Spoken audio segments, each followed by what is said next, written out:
శ్రీమాత్రే నమ.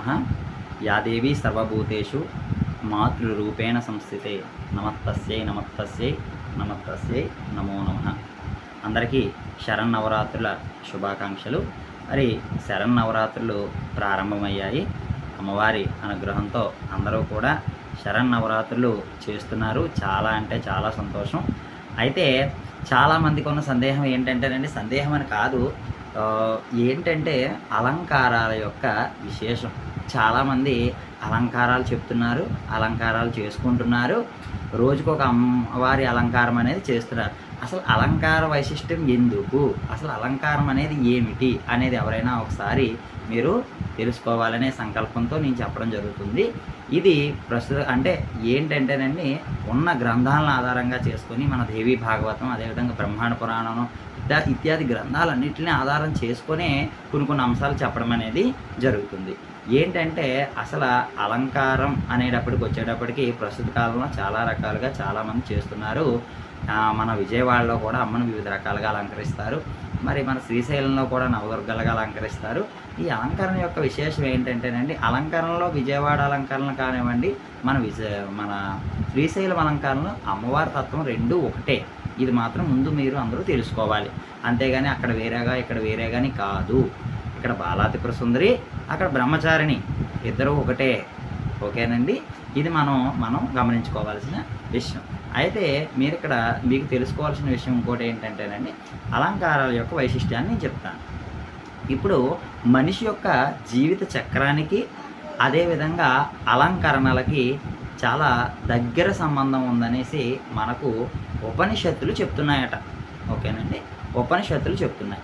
మరి ఏ కారణం చేత, ఎందుకు అని అడిగితే, పుట్టినప్పుడు పిల్లవాడు చిన్న పిల్లవాడుగా ఉంటాడు కదండి, అది బాలాతత్వానికి ప్రతీకగా, బాలాస్వరూపంగా అమ్మను మొదటి రోజు బాలాత్రిపుర సుందరీదేవిగా అలంకరణ చేస్తారు. ఈ మనిషి యొక్క పుట్టుక, శిశువు యొక్క జననం ఇవన్నీ కూడా బాలాతత్వాన్ని తెలియజేస్తున్నాయి. కాబట్టి ఇది బాలాస్వరూపం మొదటి అలంకరణ. రెండవ రోజు అమ్మను చక్కగా గాయత్రీదేవిగా అలంకరణ చేస్తారు. మరి ఈ గాయత్రీదేవి అలంకరణ విశేషం ఏంటంటేనండి, అంటే గాయత్రీదేవి దేనికి సంకేతం ముందు మనం తెలుసుకోవాలంటే ప్రకృతికి సంకేతం. ప్రకృతిలో స్వరూపం గాయత్రీదేవి. మనం పంచశక్తులు 5 శక్తుల్లో కూడా గాయత్రిని ప్రకృతి స్వరూపిణిగా చెప్పుకోవడం అనేది దేవీ భాగవతంలో చెప్పాను నేను. కాబట్టి ఇక్కడ దేవీ తత్వం మనం తెలుసుకున్నట్లయితే, ఇక్కడ గాయత్రి ప్రకృతి స్వరూపిణి.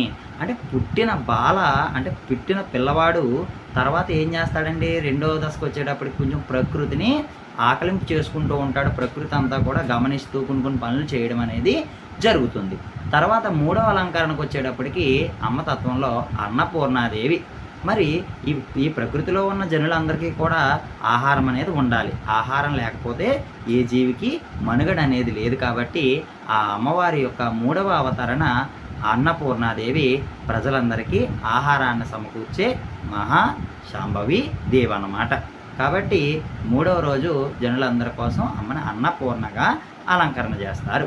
మరి 4వ రోజు ఏంటంటే, ప్రత్యేకంగా 4వ రోజు లలితా త్రిపుర సుందరీదేవిగా అలంకరణ అనేది చేయడం జరుగుతుంది. అంటే ఇప్పుడున్న అలంకరణలను బట్టి నేను చెప్పడం జరుగుతుంది.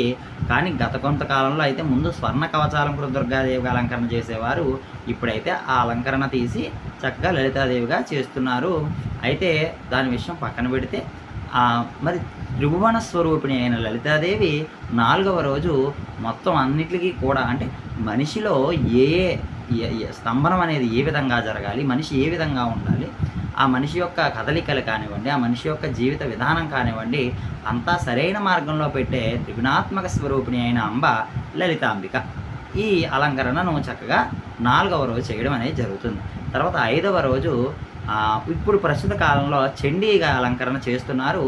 కానీ 5వ రోజుకి ప్రత్యేకమైన అలంకరణ మన శాస్త్రాల్లో చెప్పారు. ఏంటంటే కాత్యాయనియే చండీ, చండీయే కాత్యాయని. దీనిలో ఏమీ సందేహించాల్సిన అవసరం లేదు. ఎందుకంటే ద్వాపర యుగం కాలమే కాదండి, త్రేతాయుగం నుంచి కూడా అమ్మవారు కాత్యాయని అమ్మవారు పూజలు అందుకుంటున్నారు. తర్వాత ద్వాపర యుగంలో గోపికలు కూడా ఈ కాత్యాయని వ్రతాన్ని చేయడం అనేది జరిగింది. మరి ఎందుకండి ఈ కాత్యాయని మనం పూజించాలి అంటే, ఈ 5వ రోజు ఈ కాత్యాయని పూజించడం వల్ల గ్రహదోష సమస్యలు కానివ్వండి, అదేవిధంగా లేని ఎడల కళ్యాణం ఎవరికైతే ఆలస్యంగా అవుతుందో, రాహుకేతు సమస్యలు ఎవరికైతే ఉంటాయో వారు ఈ కాత్యాయని గనక ఆరాధన చేసినట్లయితే వారికి త్వరితన అనుగ్రహం అనేది సిద్ధించడానికి ఆస్కారం అయితే ఉంటుంది. ఇక్కడికి 5 రోజులు పూర్తవుతాయి. తర్వాత 6వ రోజు అమ్మవారి షష్ఠి. ఈ షష్ఠి నాడు అమ్మను మహాలక్ష్మిగా ఆరాధన చేస్తారు. ఈ మహాలక్ష్మీదేవిని ఆరాధన చేయడం వల్ల మనిషి ఉన్నతగతికి వెళ్ళడానికి ధనమూలం ఇదం జగత్ అంటారండి. ఆ డబ్బు అనేది ఎంతో ప్రామాణికమైనది. మరి ఆ డబ్బు అందరికీ ఉండాలి కాబట్టి ఆ తల్లిని ధనరూపేణ బంగారం కానివ్వండి ఏదైనా ధనం మూలం కాబట్టి ఆ ధనరూపేణ ఆ దేవిని ఆరాధన చేసి ఐశ్వర్యానికి ప్రతీకగా మనం చెప్పడం అనేది జరుగుతుంది. ఇది అమ్మ యొక్క షష్ఠిలో మహాలక్ష్మి యొక్క అలంకారం. మహాలక్ష్మి అలంకారం చాలా విశేషమైందండి. ధనము ఉంటే కాదు, అది అమ్మవారి యొక్క అలంకారంలో కూడా నిలకడ స్వభావం ఉండదు. అంటే ధనం ఒక చోట ఉండదు, అలా పరుగులు తీస్తూనే ఉంటుంది అనే ఒక ప్రామాణిక రూపమైన చెప్పడం కోసం ధనలక్ష్మి పద్మాసనం మీద ఆసీనురాలయ్యి ఉంటుంది. కాబట్టి ఇది మనం గమనించుకోవాల్సిన విషయం. తర్వాత రోజు మనకు సప్తమి మూలా నక్షత్రం, అమ్మవారి యొక్క దివ్య నక్షత్రం. ఆ నక్షత్రం రోజున అమ్మను సరస్వతిగా అలంకరిస్తారు. అదేంటండి, ఇంత అమ్మవార్లు ఉన్నారు, దుర్గాదేవినే సరే అమ్మవారి నక్షత్రమే కదా, ఆ రోజు అదే అలంకరణ చేయొచ్చు కదా, మరి మూలా నక్షత్రంలో సరస్వతి ఎందుకు అలంకరణ చేస్తున్నారు? మరి మూలా నక్షత్రం సరస్వతి అని ఎందుకు నక్షత్రం మనం అలంకరణ చేస్తున్నామంటే, ఇది ఏ నవరాత్రులు? ఇవి శారదా నవరాత్రులు, శరన్నవరాత్రులు. అంటే శారదాదేవి యొక్క నవరాత్రులు. ఈ నవరాత్రిలో మనం అమ్మను ఆరాధన చేయాలి. శారదా నవరాత్రులు మరి ప్రత్యేకంగా అమ్మకు శారదాదేవి అనే నామం కూడా ఉంటుంది కాబట్టి ఈ సరస్వతి శారదాదేవి ఈ నవరాత్రులు శారదా నవరాత్రులు కాబట్టి అమ్మకు మూలా నక్షత్రంలో చక్కగా శారదని సరస్వతిని అలంకారం చేయడం అనేది జరుగుతుంది. కాబట్టి సరస్వతి ఎక్కడ కూర్చుంటుంది? రాతి మీద ఆసీనురాలే కూర్చుంటుంది. చూసారా, మనం సరస్వతి ఎవరికైతే కలుగుతుందో అది బయటికి పోదు. లక్ష్మి అయినా డబ్బు దాచుకుంటే పోతుందేమో కానీ సరస్వతి పోదు. కాబట్టి మనకు దొరలు దోచలేరు, దొంగలు ఎత్తుకుపోరు, బాతృజనులు వచ్చి పంచుకోరు, విశ్వవర్ధనంబు విద్యాధనంబు తెలుసుకునజాల తెలుగు బాల అని మనకు పద్యం కూడా ఉండడం జరిగిందనమాట. అంటే ఏంటంటే ఆ ధనాన్ని ఎవరైనా దోచుకోగలరు తప్ప విద్యని చదువుని ఎవరు దోచుకోలేరు. అందుకే బండ మీద అమ్మవారు చక్కగా ఆసీనురాలే కూర్చుంటారు. ఇక్కడికి మనకు సరస్వతి అలంకారం మూలా నక్షత్రంలో పూర్తవుతుంది, మనకు విద్యని అభివృద్ధిని అందించడం కోసం. తర్వాత మనకు సరస్వతి తర్వాత అలంకారం మహాదుర్గ. ఏంటండి? మహాదుర్గ. ఈ మహాదుర్గ యొక్క అలంకారం అంటే ఇన్ని మనం చిన్నతనం నుంచి బాలగా అంటే బాలాత్రిపుర సుందరి బాల రూపంలో నుంచి పుట్టినప్పటి నుంచి మనం ఇవన్నీ పడుతూ వచ్చాం. ఆకలి, ప్రకృతిలో ఉన్న పరిణామాలు ఎదుర్కొన్నాం. తర్వాత ఏంటంటే డబ్బు సమస్యను ఎదుర్కొన్నాం, చదువు పరంగా ఎదుర్కొన్నాం, కొన్ని ఒడిదుడుకులన్నీ ఎదుర్కొన్నాం. ఇవన్నీ ఎదుర్కొన్న తర్వాత ఇందులో మనకు ఆ దుఃఖం ఉంటుంది, తర్వాత భయం ఉంటుంది. ఇట్లాంటి దుఃఖాలు మనకి ఎప్పుడైనా దుఃఖం వచ్చినప్పుడు ఆ దుఃఖాన్ని హరించే దేవి ఎవరంటే దుర్గాదేవి. మనకు బాధ వస్తుంది, ఆ బాధను తొలగించే ఆవిడ ఎవరండి?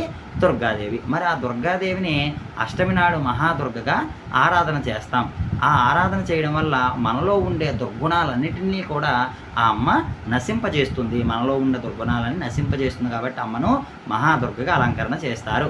ఇంకా ఆఖరి రోజు 9వ రోజు నవమి మహిషాసురమర్దినిగా అలంకరణ చేస్తారు. ఈ దేవిని పూజించడం వల్ల ఇంకా చాలా విశేషమైన ఫలితాలు ఉంటాయి. ఎందుకంటే మనం ఇవన్నీ దాటుకుని వచ్చే ఆఖరికి వచ్చేటప్పటికి ఏమవుతుందంటే మన మీద ఏదైనా చెడు ప్రయోగం ఉన్నా ఎవరైనా శత్రువులు మన మీద ఇది ఉన్నా నేనున్నాను, మీకేమీ కంగారు లేదు, నేను ముందుకు తీసుకువెళ్తాను, మిమ్మల్ని నేను ఉద్ధరింపజేస్తాను, మీ శత్రువుల్ని నేను నశింపజేస్తాను అని చెప్పే దేవియే మహిషాసుర మర్దిని. కాబట్టి ఎందుకంటే దేవి అలంకార వైశిష్టం అంతా కూడా చివరి వరకు వచ్చేటప్పటికి మన జీవితం అంతా కనిపిస్తుందండి. మీరు అది గమనించుకోవాలి. అలంకరణ చేస్తున్నారంటే అలంకరణ చేయడం విశేషం కాదు, అందులో ఉన్న దేవి తత్వాన్ని తెలుసుకోవడం అనవసరం. మనం అర్థమవుతుందండి. అవసరమైనది ఏంటి? అందులో ఉన్న దేవి తత్వాన్ని మనం తెలుసుకోవడమే అవసరమైన పని అనేసి నేను చెప్పడం అనేది జరుగుతుంది. మరి లాస్ట్ రోజు చక్కగా అమ్మను మహిషాసురమర్దినిగా భావించి పూజించాలి. ఇంకా ఆఖరి విజయదశమి. ఇవన్నీ పొందిన తర్వాత మనం సాధించేది ఏంటి? మనం సాధించడం ఏంటి? ఏదైనా ఒక ఆనందం. లేకపోతే అంటే ఈ జీవితకాలం అంతా అయిన తర్వాత మనం సాధించేది మోక్షం. ఆ అమ్మను చేరుకోవడం ఏదో భగవంతుని చేరుకోవడం మోక్ష సాధన అనేది మన ఉద్దేశం. ఆ మోక్ష సాధన మన మార్గం కాబట్టి ఆ మోక్ష సాధన కోసం చేసేదే ఆఖరణ మనకు విజయం సంపాదించి పెట్టేదే విజయదశమి. ఈ విజయదశమితో అమ్మవారి యొక్క నవరాత్రులు పూర్తి అవుతాయి. అమ్మవారి యొక్క అలంకార వైశిష్ట్యం, దీని వెనకాల ఉన్న ప్రాముఖ్యత ఇలా చెప్పడం అనేది జరుగుతుందన్నమాట. కాబట్టి అమ్మవారి అలంకరణ చెయ్యాలి అనే భావన ఉన్నవారైనా కానీ లేకపోయినా కూడా ఏం పర్వాలేదు. అమ్మవారి అలంకరణ చేసేటప్పుడు ఈ భావన మనసులో పెట్టుకొని చేయండి. ఈ భావన మనసులో పెట్టుకొని చేయండి. బాలగా నేను పుట్టినప్పుడు ఈ విధంగా ఉన్నానా? గాయత్రిగా అలంకరణ అయినప్పుడు ప్రకృతిని నేను ఈ విధంగా చూస్తున్నానా? తర్వాత నేను అన్నపూర్ణగా నేను ఆహారం తీసుకుంటున్నానా? తర్వాత నేను లలితా త్రిపుర సుందరిగా నేను అభివృద్ధిలోకి వస్తున్నానా? తర్వాత నేను లక్ష్మిగా నేను సంపాదించగలుగుతున్నానా? నేను సరస్వతిగా నేను కీర్తి ప్రతిష్టలు తెచ్చుకోగలిగానా? నేను దుర్గగా దుఃఖాన్ని తొలగించగలుగుతున్నానా? నేను మహిషాసురమర్దినిగా నా శత్రువులను నేను జయించగలుగుతున్నానా? ఆఖరికి రాజరాజేశ్వరిగా నేను అనుకున్న గమ్యాన్ని నేను చేరగలుగుతున్నానా? ఈ విషయాన్ని మీరు ఆకలింపు చేసుకొని మీ మనసులో ఉంచుకోండి. ప్రతి విషయాన్ని తెలుసుకోండి. అమ్మను ఆ విధంగా భక్తి తత్పరతతో భక్తితో ఆరాధన చేయండి. భక్తితో ఆరాధిస్తే అమ్మ సంతోషంగా మీరు పెట్టే ఏదైనా కూడా స్వీకరిస్తుందండి. అమ్మ కాబట్టి మనం ఏది సమర్పించినా స్వీకరిస్తుంది. ఎందుకంటే అమ్మ కదా, మన అమ్మ కదా. కాబట్టి తెలుసుకోండి. సక్రమంగా మీరు ఈ నవరాత్రులు పూర్తి చేయండి. అమ్మవారి యొక్క అనుగ్రహానికి పాత్రలు కండి. మనకు త్వరలో మూలా నక్షత్రం వస్తుంది. ఆ మూలా నక్షత్రం రోజు చక్కగా సరస్వతి ఆరాధన చెయ్యండి. విద్యార్థులు అదేవిధంగా తల్లిదండ్రులు పెద్దవారు అందరూ కూడా సరస్వతి అనుగ్రహానికి పాత్రలు కండి. అమ్మవారి కృపకు పాత్రలు కండి. శ్రీమాత్రే నమః.